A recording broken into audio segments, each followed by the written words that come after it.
Terima kasih kepada Pak Heri dan Pak Budi yang telah memberikan kesempatan kepada kami dalam melakukan pelatihan andragogi ini. Nah, halo para peserta, kita akan melakukan pelatihan pola asuh cerdas tanpa kekerasan, yang mana terdiri dari fasilitator-fasilitator yang siap melakukan pelatihan.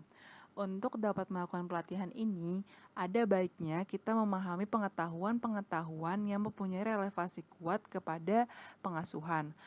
Pengetahuan tersebut merupakan modul yang berisikan 3 tema bahasan besar, yaitu hak anak serta perlindungan anak, tahapan perkembangan anak, gaya dan teknik dalam melakukan pengasuhan atau parenting. Nah, dilaksanakan pelatihan ini berguna sebagai tindakan preventif untuk mengurangi angka kekerasan terhadap anak. Pelatihan ini dapat diikuti oleh berbagai kalangan, tidak hanya difokuskan bagi orang tua saja. Bagi pihak yang belum menikah pun sangat terbuka. Hal tersebut akan sangat baik guna membentuk kesadaran bagi tiap individu dalam langkah pengurangan tingkat kekerasan terhadap anak.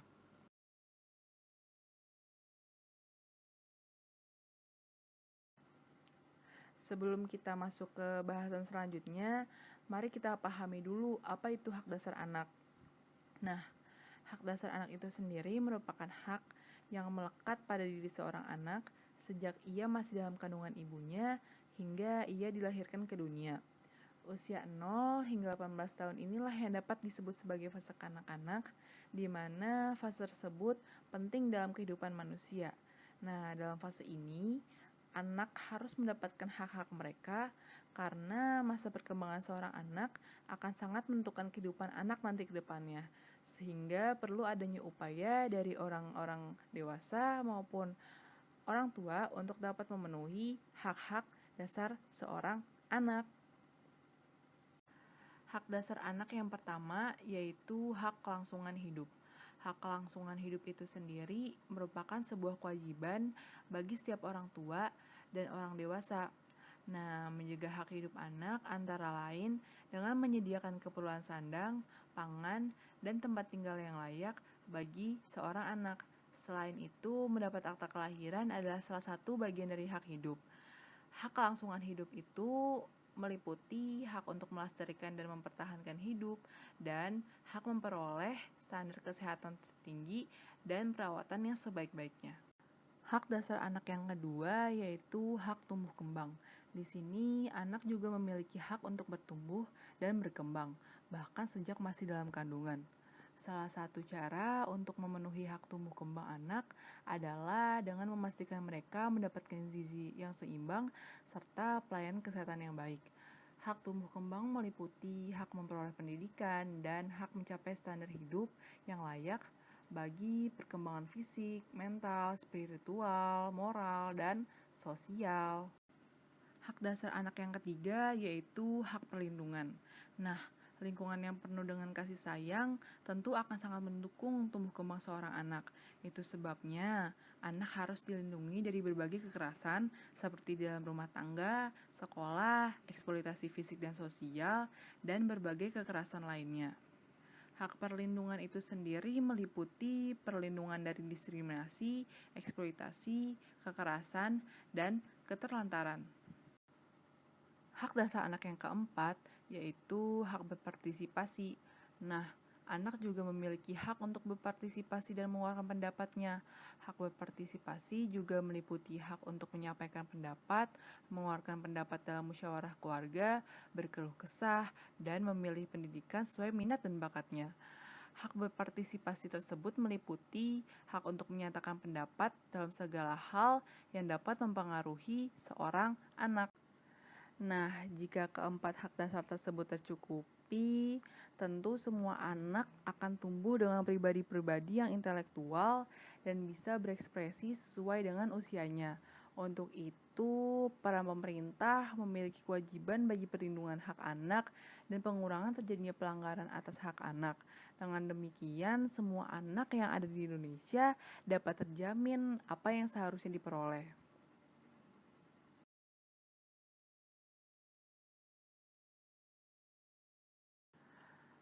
Nah, selanjutnya kita akan membahas nih tentang apa sih perlindungan anak.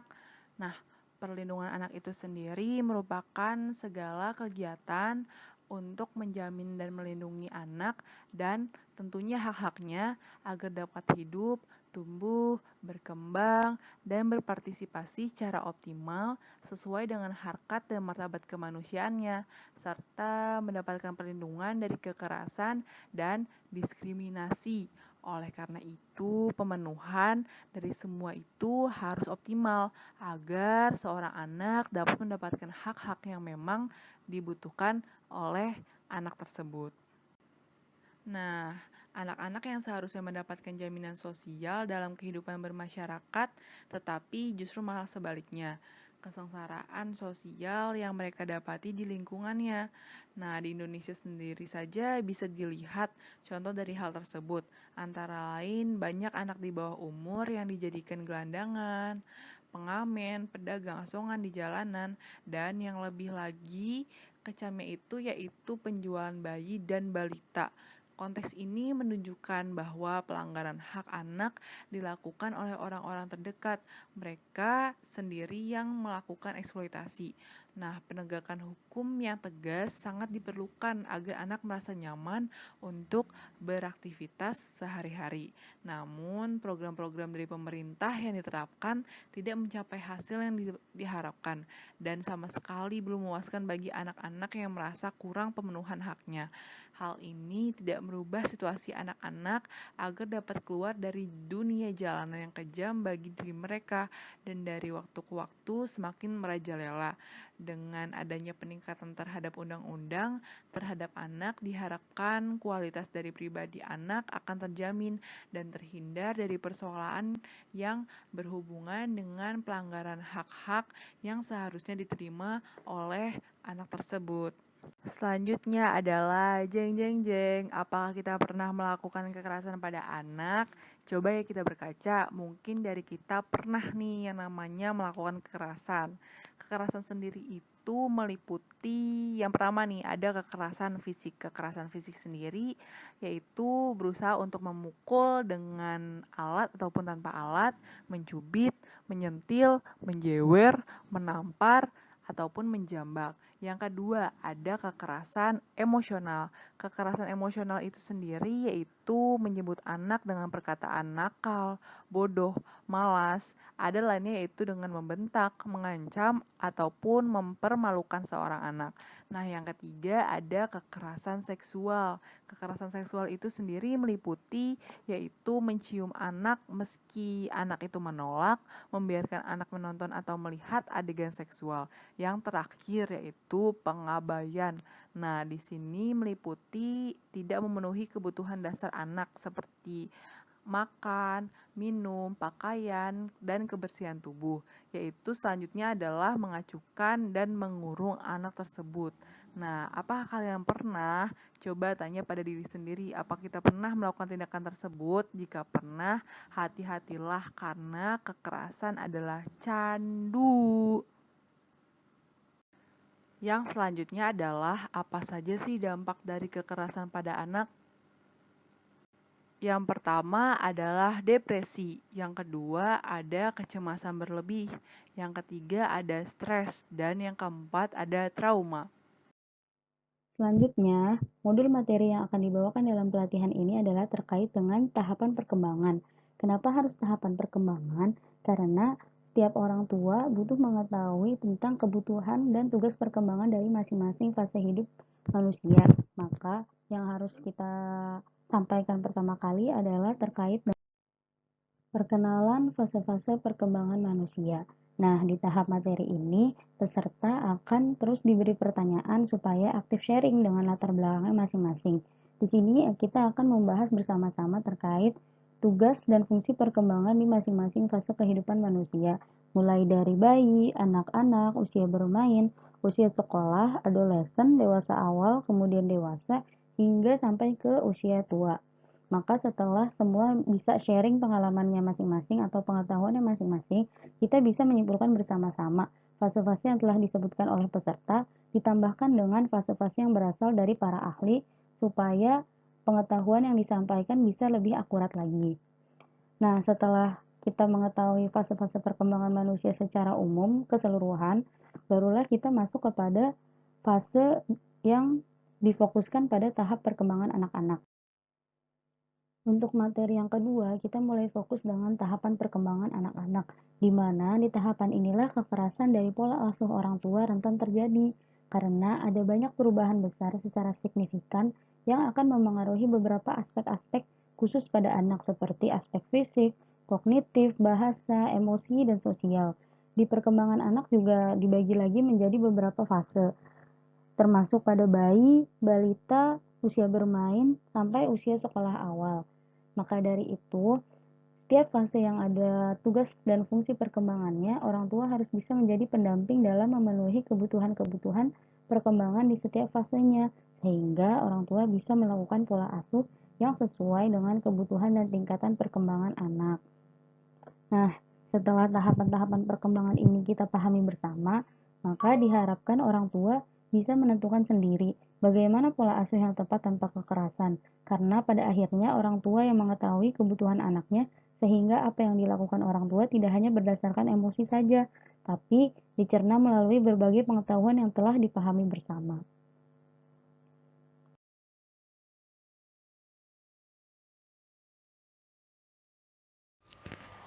Dalam melakukan pengasuhan yang cerdas, orang tua perlu mempertimbangkan gaya pengasuhan kepada anak. Gaya pengasuhan tersebut adalah serangkaian sikap yang ditunjukkan dan dilakukan oleh orang tua dalam berinteraksi dengan anak yang terjadi selama orang tua membesarkan anak. Urgensi dari gaya pengasuhan tersebut adalah kemudian yang kedua adalah gaya pengasuhan otoritatif. Dalam pengasuhan otoritatif, gaya pengasuhan tersebut mendorong anak untuk bersikap mandiri, tetapi orang tua tetap memberikan batasan atas tindakan-tindakan yang dilakukan oleh anak. Orang tua dengan gaya pengasuhan otoritatif biasanya bersifat lebih terbuka, fleksibel, dan memberikan kesempatan kepada anaknya untuk dapat tumbuh dan berkembang dengan peraturan yang rasional. Orang tua mendorong terjadinya komunikasi dua arah, memberikan alasan-alasan yang rasional dan menerima pendapat dari anak. Dalam gaya pengasuhan otoritatif, orang tua mengedepankan aspek penerimaan dan kontrol yang tinggi, namun dalam batasan-batasan yang masih wajar. Sehingga gaya pengasuhan otoritatif merupakan gaya pengasuhan yang dimungkinkan dan diharapkan agar orang tua dapat menerapkan gaya pengasuhan ini. Karena gaya pengasuhan otoritatif ini dapat menjadikan anak menjadi kreatif, terbuka atas keputusan-keputusan yang anak ambil. Kemudian yang ketiga adalah gaya pengasuhan permisif. Gaya pengasuhan permisif ini adalah orang tua membebaskan sepenuhnya tindakan-tindakan yang dilakukan oleh anak dan memberikan sedikit tuntutan terhadap tanggung jawab anak. Sehingga biasanya dalam gaya pengasuhan permisif ini anak menjadi kurang memiliki rasa tanggung jawab. Dalam gaya permisif ini orang tua cenderung mengacukan dan memanfaatkan tingkah laku bermasalah anak dan tidak menegakkan aturan secara ketat. Orang tua dalam gaya permisif cenderung memberikan banyak kebebasan kepada anak dengan menerima dan memaklumi segala perilaku, tuntutan dan tindakan anak, namun kurang menuntut sikap tanggung jawab dan keteraturan perilaku anak.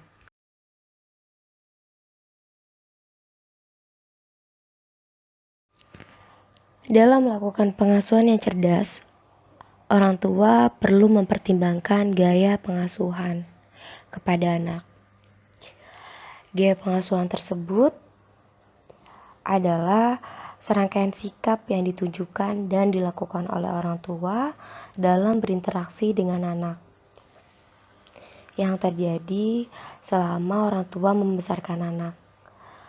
Urgensi dari gaya pengasuhan tersebut adalah kemudian yang kedua adalah gaya pengasuhan otoritatif.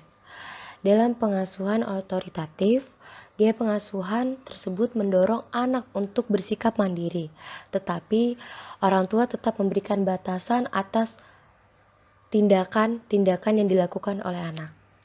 Orang tua dengan gaya pengasuhan otoritatif biasanya bersifat lebih terbuka, fleksibel, dan memberikan kesempatan kepada anaknya untuk dapat tumbuh dan berkembang dengan peraturan yang rasional. Orang tua mendorong terjadinya komunikasi dua arah, memberikan alasan-alasan yang rasional dan menerima pendapat dari anak. Dalam gaya pengasuhan otoritatif, orang tua